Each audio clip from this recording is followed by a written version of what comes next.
Hello there, world of tankers. Welcome to the channel. I'm your host, DADDIE'S Blitz, and in today's video, I'll be showcasing the Tier 10 German Super Heavy, the E100. This is an absolute beast of a heavy tank. It has two incredibly unique and dangerous guns. It has a 15 centimeter, which deals a whopping 660 damage per shot, and then it also features a 460 Alpha 12.8 centimeter, which has 2800 DPM. Either option you choose has advantages and disadvantages. The advantages of more alpha is that obviously you have to trade less, which means your hit points go further, and it has much better penetration, sitting at 380 millimeters on the gold, where the 12.8 doesn't really have nearly as much pen at only 327, so it's about 50 millimeters less, but it's obviously got much better aiming time and base dispersion, so there are advantages to both guns. I think if you told me I had to perform better in one of the two, I'd probably pick the 12.8.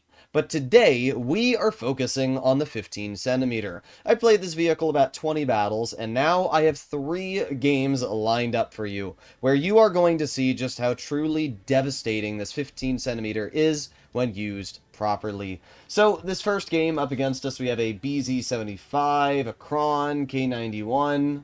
That's it for the heavies. Nothing too scary. What's really nice about having 660 damage per shot is you don't need tungsten. You don't need any special gimmicks. You simply just chunk. Whatever it is you shoot, you're going to take that health off of. And you can roll even higher. I mean, a max roll on this gun is 825. So you can seriously put a hurt on whatever it is in front of you. And that's really nice, because I have 2,860 health, meaning that I have more health than really any other tier 10 apart from a mouse. I have enough armor that people are going to be forced to load gold, increasing my durability, and then I have enough alpha to scare people. And the best part is that I also have high explosive, and this high explosive is not to be messed with. It can deal upwards of 1100 on average, meaning you can roll even 1300 with a pretty nice high explosive. So right now, the game's not looking good. Our medium flank is getting absolutely butchered because our mediums went alone and didn't see that my team was not going to the medium flank. But what did I tell you guys in the past? I said that I will no longer sacrifice my heavy tank for the mediums, and this is exactly why. This game here, all 3 of my mediums are dead, which means that if I'd gone up that hill, I would also be dead right now. But instead I decided to stick with the heavies, which have more health, which have more durability, and cannot die immediately or leave me to die.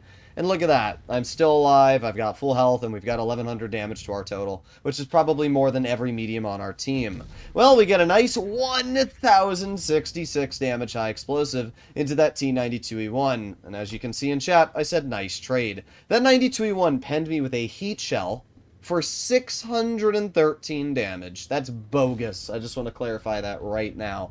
I don't understand why Wargaming allows the 92E1 and Sheridan to have 350 millimeters of heat penetration. Personally, I feel that light tanks shouldn't be able to cut through heavies very easily frontally unless weak spots are exposed. The turret of this tank is not a weak spot. But, oh well. We get hit by the BZ75, and that kind of sucks. 680 health off of us or whatever. And then we shoot at the bat chat, and even though that player's not running Spallliner, our shell still does not penetrate his tank as it goes just a little bit low. But you know what? We're doing fine.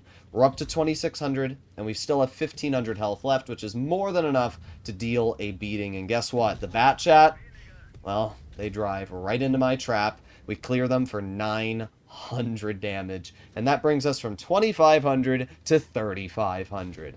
A nice HE from this vehicle will seriously skyrocket your damage. So now we need to figure out what we want to do. We got the Kron. Oh, we got a K91. Bonk. 650 damage. Thank you very much, good sir.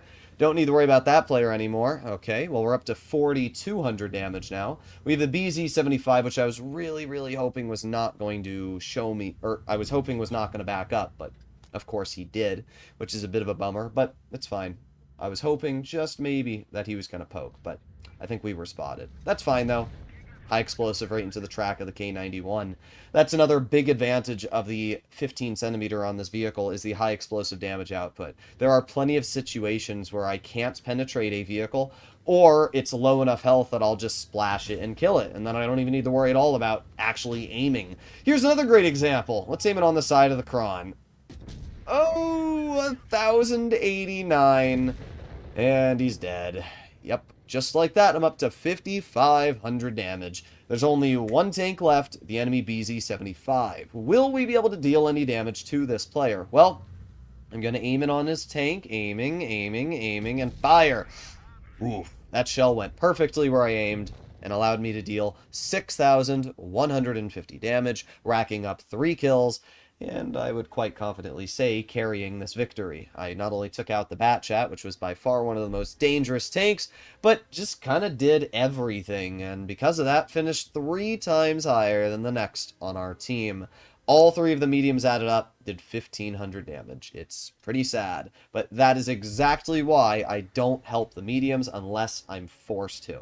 Like, sure, there are some games where my whole team might go hill.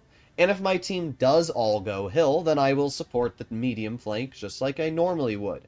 But if my heavies decide to go this way and my mediums decide to go this way, there is no world I'm going to support these mediums unless I know the players. But even then, a lot of the times, they'll still screw you over. Today, for example, I was playing in my T100 LT on stream.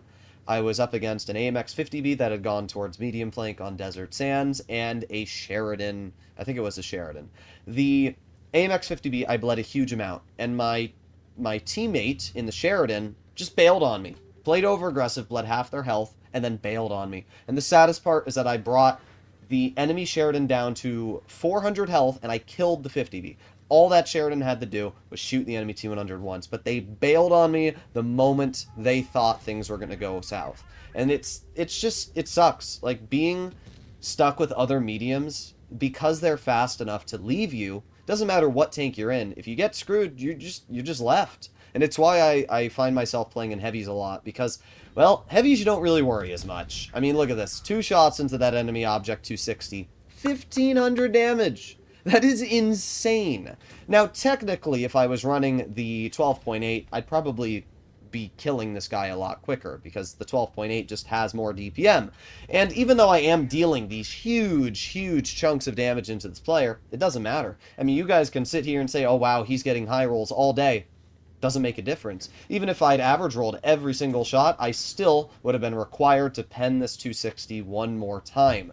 Which means, well, in the end of the day, it's pretty useless, right? If I was running the 12.8, that 260 would have been dead quite a bit faster, and it potentially would have allowed me to deal a lot more damage. We have the enemy Tortoise, still reloading. 5, 4, 3, 2, 1, and let's aim in. What do I want to do? I'm going to wait for him to over-angle. Oh, I guess we'll just cut right through his superstructure. Alright, well, we're up to 3,000 damage now, which is pretty good. You can see, though, where this big chunky alpha does feel really nice. And the big advantage of it is you don't have to constantly poke, right? This Tortoise, instead of being able to trade with me, I can just wait. And by the time I get my shell, he's already lost interest, and there you go, 752 damage, tank's dead. That brings us up to 3,750 on the dot. So we got the Air Concept 1, we got the 183... I'm right now hoping that I can just nuke this enemy Eric. I was hoping I could high explosive them, but then I thought to myself, well, why even bother when I can just ram them for 300 and then get an AP shell for, another 600, and that brings me up to 922, and then another nice little ram, another 200 damage. We took 1,100 health off that Eric in, what, 5 seconds? We shot them for 620 and then rammed them for 500. Like, yeah. That's pretty nasty. The E100 is not slow. Like, the mouse is pretty slow. And it's one of the things I don't like about the mouse, really, where the E100 actually feels surprisingly mobile for what it is. I can tell you for a fact, out of all the German super heavies right now, the 100's my favorite. And again, the gun just chunks. I mean, look at this. Easy shot right into the side of that 183. That brings us up to 5,500 damage now. Pretty easy so far. And there's only one tank left that I'm probably going to be able to shoot, and that is the enemy Progetto. I don't think I'm going to be able to get to that bat chat in time, but it's possible I can shoot this Progetto. So we're going to try and climb up this hill here. Yeah, the bat chat just got obliterated. So I'm going to climb up this hill and aim it on the roof of the Progetto. Fire. Nice. 5,800 damage. That shell perfectly went where I aimed, and another really good game. You'll notice something about the 100, and it's the fact that the gun is surprisingly accurate. It shows you that on-movement dispersion is a very important thing when it comes to German guns, and it's something that you don't find on vehicles like the 60TP or the BZ75, and I love that about the 100, is that even though it's got this super, super beefy alpha, it doesn't feel like the gun really suffers on its accuracy. Now, there are definitely moments when it still misses very, very important shots, but a lot of the time when you get shots, it actually goes where you're aiming. And we aced it. We did a really good job. I'm not sure how this game was an ace, but the previous one wasn't. This was the easiest game ever, but I don't know. Either way, pretty easy battle. And then we have the last game I just played in my E100 on Yukon.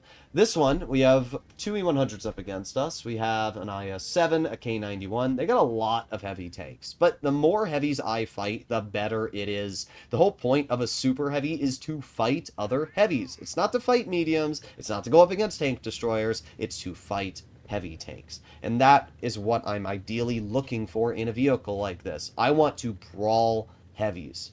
Unfortunately, the current meta dictates half the games you're going to play, you're fighting an E6. Thankfully, this match does not have one. Out of the 20 or so games I played in my U100 today, I would say I fought an E6 at least half of them. And it really sucks, because the E6 is essentially a medium, so half the time that E6 ends up going to the medium flank, which means it's just one less vehicle for you to actually even go up against. It's really annoying. But here we go, we're aiming it on the IS-7, and boom, easy shot, 653 damage into that player. And then we just put on my adrenaline and back into cover. I was a little worried that E100 might be able to see the roof, but a quick scope into sniper mode and I could see that I was not actually in a visible weak spot. So I'm going to overpoke, let the IS-7 shoot me, and hit him back for 640. Not really sure why you're trading with me. 2 shots, IS-7's already halved on the health, and I still have 2,400 left. This is, again, where driving a super heavy feels amazing. IS-7 bounces me, and now I'm going to ram this player. Boom. Nice 114. I track him. Then I get a nice engine deck shot. By the way, where's my team? Like, what is going on here? Where is my team? Every single player went wide. The Leopard, the E100, the Badger. Why? Why do we go wide? Why do we not just go to mid? But what I do notice is my Leopard is rolling to the side of the IS-7. So I'm not going to waste my time on the IS-7. And thankfully my Emil-2 actually helps me. Nice 825 max roll. And just like that, we are now at 3,000 damage. You can see how quickly things can get overwhelming though. That IS-7, even though it wasn't a big threat, got pissed off, I guess, that I outplayed him and started YOLOing me. And we went from full health to 1,300. I still have a decent amount of health to way through the battle, but you can quickly get overwhelmed. And especially when you have multiple tanks shooting at you, that's when the E100 falls apart. You need teammates. And thankfully, the Leopard came over here and helped me. Let's aim it on the enemy 100. There you go, 680 damage. We're up to 4,200 now. I'm fully expecting our team to be able to kill this guy, or not. Or the Badger's going to bounce the rear of the U100, and the Leopard's going to bounce the front of the U100. I don't even know what my team's doing. What I'm going to do is aim it on the enemy U100 and load in a high explosive shell. Boom. Easy, 170 damage. Great example of where that high explosive still feels really, really nice. Okay, well this is a pretty good game so far. We're up to 4,400 damage, and we're going to continue moving up. Let's see. Well, E100 gets a nice chunk. This is another great example of where high explosive is super nice. I knew in that situation that I realistically wasn't going to be able to pen that K91. So why bother trying to pen when I can just splash them for 410 damage? It still gives me about 60 to 70% of what I normally would have been able to do. And in return, I still have, really effortless gameplay.